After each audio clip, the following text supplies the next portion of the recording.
ጊዜ አሳልፋችሁ ዛሬ ጾሙ ተፈተዋል። እንኳን አደረሰ እንኳን አደረሰ። ዶሮ በላህ? በጠቅላይ ሚኒስትሩ ትእዛዝ ዶሮ ሽንኩርትን የበላነው እንግዲህ። እሺ ለማንኛውም ዶሮ እየበላችሁ አድማጮቻችን በአመት አንድ ይደርሳቸዋል ተብሏል። ደግሞ በአመት አንድ ጊዜ ነው መሰለኝ ዶሮ። አንድ ዶሮ ለአንድ ኢትዮጵያዊ ነው ይላል። እኔ በራሱ እኮ እንትን ነው እንዴ መሳይ፣ ይሄ ልማት ቅድ ነው እንዴ? የኢትዮጵያ ሕዝብ እስካሁን ድረስ በአመት 2-3 አይበላም እንደው ምንም ድሃ ቢሆን እና አንዳንዶች እኮ በቀን በሁለት ቀን ይበላሉ እኮና ምን አይነት የልማት እቅድ እንደሆነም አልገባንም። ዞሮ ዞሮ ግን ያው አሰራሩን ከመናገር ባልትናውን ከመናገር ቢያንስ የመንግስት ድርሻ ዶሮውን ማቅረብ ስለሆነ የዛሬው ይሻላል። ለማንኛውም ደረጀ ከዚህ ጋር አያይዘን የሰላም ጥሪ ያደረገው የሰላሌ ህዝብ አለ። ሌሎች አካባቢዎችም እንደዚሁ ሰላም እንደሚፈልጉ በመግለጽ ጥሪ እያቀረቡ ነው። አብይ አህመድ ግን አጀንዳው ሌላ ነው። ይህንን በተመለከተ ወደ ኋላ ላይ በሰፊው እንመጣበታለን። እስቲ የአማራ ክልል ጉዳይን ዜናዎችን በማቅረብ እንጀምር። የተወሰኑ ዜናዎች አንተ ጋር እንዳሉ ተስፋ አደርጋለሁ። ዜናዎችን እናቀርባለን። በሌሎች የኢትዮጵያ አካባቢዎችም ያሉትን ክስተቶች፣ ዕለታዊ ክስተቶች እንዲሁ እናነሳለን። ዛሬ የኢትዮጵያ አየር መንገድ በአዲስ አበባ በተፈጠረው የተለየ የአየር ሁኔታ ምክንያት አውሮፕላኖች ማረፍ ባለመቻላቸው በአቅራቢያ በሚገኙ ኤርፖርቶች እንዲያርፉ ማስገደዱን ነው የገለጸው። ምናልባት እዚህ ስቱዲዮ እስከገባንበት ጊዜ ድረስ የተለየ ነገር ስለመኖሩ አላወቅኩም። ግን መግለጫው እስከወጣበት ጊዜ ድረስ አውሮፕላኖች ወደ አዲስ አበባ መጥተው ማረፍ እንዳልቻሉ ነው እየሰማነው። እንዲህ አይነት በጉም የተሸፈነ የአየር ሁኔታ ተደጋጋሚ በአዲስ አበባ ይከሰታል። እንግዲህ ከዚህ ጋር ተያይዞ የተፈጠረ መሆኑን ነው ያስታወቀው። በሌላ በኩል የሶማሊያ አቪዬሽን ባለስልጣን በትናንትናው ዕለትም ዜናውን አቅርበነዋል። የሶማሊያ አቪዬሽን ባለስልጣን የኢትዮጵያና የዱባይ አየር መንገዶች እስከ መጪው አርብ ድረስ ማስተካከያ ካላደረጉ በሶማሊያ በረራ ማድረግ እንደማይችሉ ገደብ እንደሚጥል ነው ያስታወቀውና በዛ አካባቢ ያለውንም ጡዘት እንመለከታለን። በሶማሊያና በኢትዮጵያ በኩል ያለው መፋጠጥም እንደዚሁ ተጠናክሮ መቀጠሉን የሚያሳይ መረጃ ነው የወጣው። ሌላው በኢትዮጵያና በኬንያ ድንበር መሃል ላይ የሚገኘው የቱርካና ሐይቅና የኦሞ ወንዝ በመሙላቱ ምክንያት ከ75000 በላይ የኦሞራቴ እና አካባቢው ነዋሪ ለአደጋ መጋለጡን የሚገልጽ መረጃ ተሰምቷል። ኢትዮጵያና ኬንያን የሚለየው አንድ ጉብታ ትልቅ ድንጋይ አለ። እሱ ድንጋይ በውሃ በመዋጡ የተነሳ የኢትዮጵያንና የኬንያን ድንበር መለየት እንደማይቻል ሁሉ ነው የተገለጸው። በአሁኑ ሰዓት 75000 ኢትዮጵያውያን በዛ አካባቢ የሚኖሩ ችግር ላይ ናቸው። ኦሞራቴ ከተማ ልትዋጥ ትችላለችም ተብሎ ስጋቱ እየተገለጸ ነው ያለው። ሌሎች ዜናዎች አሉ። እስቲ ደረጃ ወደ አንተ ልምጣ። ልክ ነው መሳይ። እንግዲህ ልክ ዛሬ በርካታ የግንባር መረጃዎች አሉ። እኔም ጋር ከዛ በፊት የብልጽግና መንግስትና የኦሮሞ ነጻነት ሰራዊት ወይም መንግስት ሸኔ ብሎ የሚጠራው አካልም እርስ በርስ እየተካሰሱ ነው የሚገኙት። ሁለት የኮሪያ ዜጎችን ጨምሮ በርካታ ኢትዮጵያውያን በኢትዮ ሶማሊያ ድንበር ላይ ጥቃት ተፈጽሞባቸው ሰሞኑን የኮሪያ ዜጎቹም ለአልሸባብ ተላልፈው ተሰጥተዋል። ተላልፈው የተሰጡትም በሸኔ አማካይነት ነው። የሽብር ቡድኑ ኦራን ማለት ነው ከአልሸባብ ጋር ግንኙነት አለው ማለት የኢትዮጵያ መንግስት ክስ አሰምቷል። ነገር ግን የኦሮሞ ነጻነት ሰራዊት በዜጎች ላይ ለተፈጸመው ጥቃትም ሆነ በኮሪያ ዜጎችን ላይ ለተፈጸመው ድራማ ዋናው ተጠርጣሪ ራሱ የኢትዮጵያ መንግስት ነው የሚል መግለጫ ነው የሰጠው። ሁለቱ እርስ በርስ እየተካሰሱ ይገኛሉ። ወደ አማራ ክልል ጉዳይ ስንገባ መሳይ በርካታ መረጃዎች አሉ። ባጭሩ ለማቅረብ ያህል የአርቲስት ቲቪ ጋዜጠኛ የአማራ ፋኖ በወሎን በይፋ የተቀላቀለው ዛሬ ነው። ሌላ ነገር ማድረግ እንኳን ባልችል በሙያ ላግዝ በማለት ነው እንግዲህ ከተመቻቸ ህይወቱና ከፍራም ደሞዝ ላይ ተነስቶ ወደ ጀነራል አሳምነው ጽጌ ጦር ሰፈር የተቀላቀለው። ይህም ጋዜጠኛ ደረበ መኮንን ይባላል። በላስታ አውራጃ ጀነራል አሳምነው ኮር የፋኖ ኃይል ጋር አብሮ መዋል ከጀመረ ሳምንታት ቆጥረዋል። ኮሎኔል አባይ የአማራ ፋኖ በወሎን ሲቀላቀል እንዳሳማ ሆኖ ብዙ ጊዜ ከመኖር እንዳንበሳ ሆኖ አንድ ቀን መሞት ይሻላል ብሎ ነበር። ጋዜጠኛውም ይህንኑ ነው ያደረገው። የአርቲስት ቲቪ ጋዜጠኛ ነው። አርቲስት ቲቪ ይታወቃል በኢትዮጵያ ውስጥ ማለት ነው። ሌላው አርማጭሆ ምድር ላይ መሽጎ የነበረው ያገዛዙ ኃይል እና አመራሮች አርማጭሆን ለቀው መውጣታቸው ነው የተገለጸው ሙሉ በሙሉ። በእርግጥ አርማጭሆን ሰሞኑን ጀግኖቹ ተቆጣጥረው ተሊፋኖ ኃይሎች በርካታ ምርኮም እንዳገኙ የቀሩት አንዳንድ ተንጠባጠው የቀሩት ሙሉ በሙሉ ለቀው ወጥተዋል። ይህን ጊዜ ሲሄዱ እዛው ቀርተው የነበሩት እነሱ ጋር ተሰልፈው የነበሩ በርካታ የሚሊሻ አባላት በፈቃዳቸው በዛሬው ዕለት እጃቸውን ለፋኖች ሲሰጡ የዋሉበት ዕለት ነው። ሌላው በአሶ ሊበን የሚገኘው የመከላከያ ኃይል የብሔር ግጭት በማዕከላቸው ተገኝቶ ሲታኮሱና በርካቶች የሞቱበት ቀን ነው በዛሬው ዕለት ማለት ነው። በተለይ በኦሮሞ ተወላጅና በአማራ ተወላጆች መካከል የብሔር ግጭት ተፈጥሯል። በባሶ ሊበን ካምፕ ውስጥ በሰፈሩት የመከላከያ አባላት መካከል የቆሰሉት እጅግ በርካታ ስለሆኑ የሊበን ሆስፒታል ተጨናንቋል ነው ያሉት ከስፍራው የደረሰን መረጃ። ሌላው በዛሬው ዕለት በምስራቅ ጎጃም ዞን በሞጣ ከተማ የተፈጸመ ነገር አለ።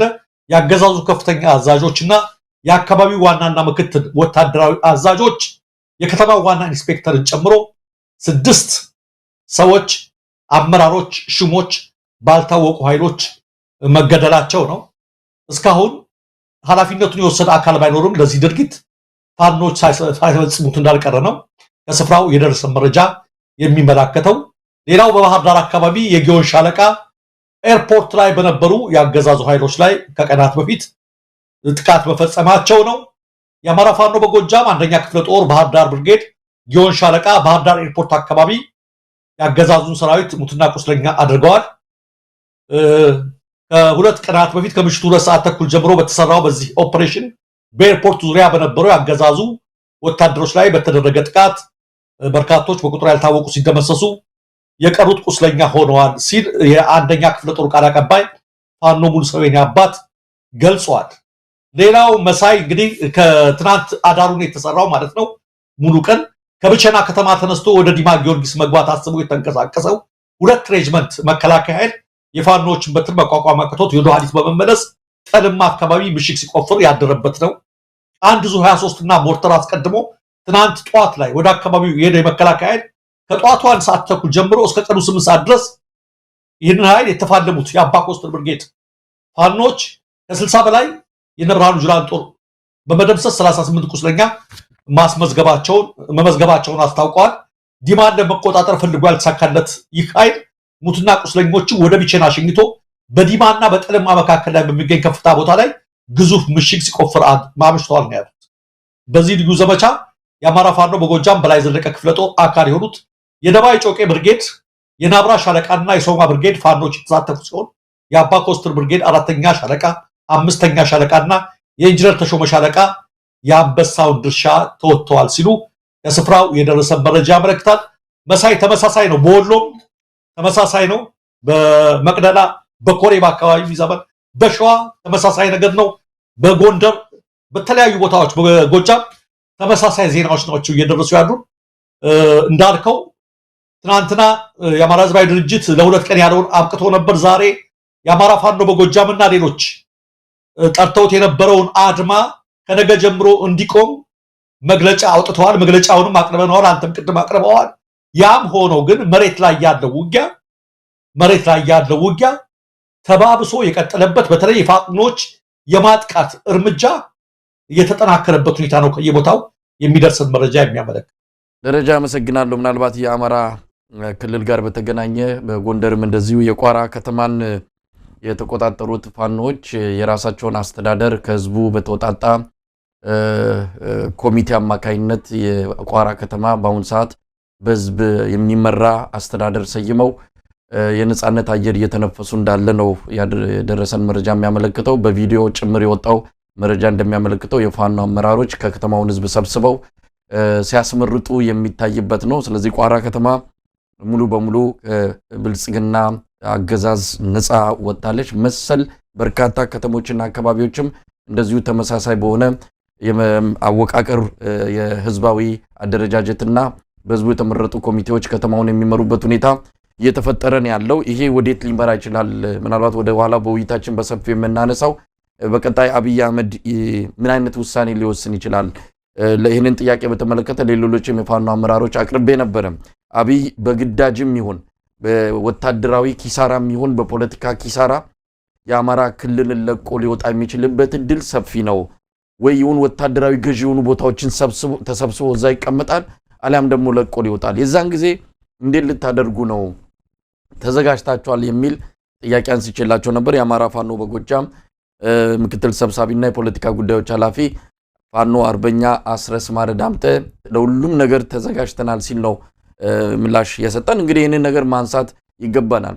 ሩቅ ላይሆን ይችላል። በቅርቡ የክስተት ከደጃፋችን ደርሶ ምናልባትም ፋኖች ባልተዘጋጁበት ሁኔታ ካሉ ይሄ ትልቅ ኃላፊነት ክልላዊ ኃላፊነት ነገ ደግሞ ሀገራዊ ኃላፊነት እጃቸው ላይ ይወድቃልና ለዛ ተዘጋጅተዋል የሚለውን ነገር እንደው ባጭሩ ኮዲው ማንሳቱ ተገቢነት ስላለው ነው። ላይወጣም ይችላል፣ ይወጣል ብሎ መደምደምም ተገቢነት የለውም። እስካሁን ያየነው የመንግስት እቅድ የለም። እንዲሁ በጭምጭምታና ብልጽግና መንደር የሚወራውን አንስተን ነው እዚህ ለውይይት ያቀረብነው። ምናልባት ላይወጣም ይችላል፣ ግን ከሚደርስበት ኪሳራ በመነሳት ከፍተኛ ኪሳራ ነው። አንተ እንደጠቀስከው ከባድ መሳሪያዎችን ሁሉ እያጣ ነው። ጎንደር ላይ ትልልቅ መሳሪያዎች ናቸው የተማረኩት የተቃጠሉትም ጭምር። ስለዚህ በዚህ አይነት ሁኔታ የሚቀጥል ከሆነ መከላከያ ሰራዊቱ ሙሉ በሙሉ ከጥቅም ውጭ የሚወጣበት ሁኔታ ነው የሚፈጠረውና የአብይ ያለው አማራጭ የሆነ ምክንያት ሰጥቶ ከአካባቢው ክልሉ የመውጣት ነገር ሊሆን ይችላልና እንደዛ አይነት ነገር ቢከሰት ምን ሊደረግ ይችላል የሚለውን ኮዲው ሐሳብ መሰንዘሩ የሚከፋ አይደለም። እሱንም የምናነሳ ይሆናል። ከኢኮኖሚ አንፃር አሁንም በርካታ መረጃዎች ይወጣሉ። የኢኮኖሚው ነገር ትንሽ ወሬው ጋብ ያለ ይመስላል፣ ግን ገንዘቡ እየጨመረ ነው። የኑሮ ውድነቱ በከፋ ሁኔታ እየሄደ ነው። ሰው መግዛት የማይችልባቸው አጋጣሚዎች በየከተማው እየተፈጠረ ነው። ህዝቡ ከፍተኛ ምሬት ላይ ነው ያለው። ያው ችግሩ ሲበዛ በየቀኑ ሲደራረብ አንዳንዴ ችሎ የመቀመጥ የሆነ ነገር ላይ ሲደርስ ደግሞ የመበጠስ ሁኔታ ይኖራልና ያንንም ከግምት በማስገባት የዚህ ኢኮኖሚው ሁኔታ በቅርበት መከታተሉ ተገቢነት አለውና የብር መጠናውንም እየቀነሰን የመጣው ዶላር በከፍተኛ ደረጃ ምንዛሪው እየጨመረ ነው። መንግስት ፍራንኮ ቫሉታ የተሰኘውን አሰራር ተግባራዊ እንዲደረግ ውሳኔ አስተላልፏል። ይህ ደግሞ የሚፈጥረው ትልቅ የኢኮኖሚ ሽንቁር እንደሚኖር ነው የሚገምተው። የዓለም አቀፉ የገንዘብ ድርጅት IMF ሰሞኑን ተጨማሪ መግለጫ አውጥቷል። በመግለጫውም የአብይ አህመድ አስተዳደር ገንዘቡን በተከታታይ ለመውሰድ እነዚህ ነገሮችን ማሟላት አለበት በሚል ነው በቀነ ገደብ የተቀመጡ በጫናዎች በእጅ ጥምዘ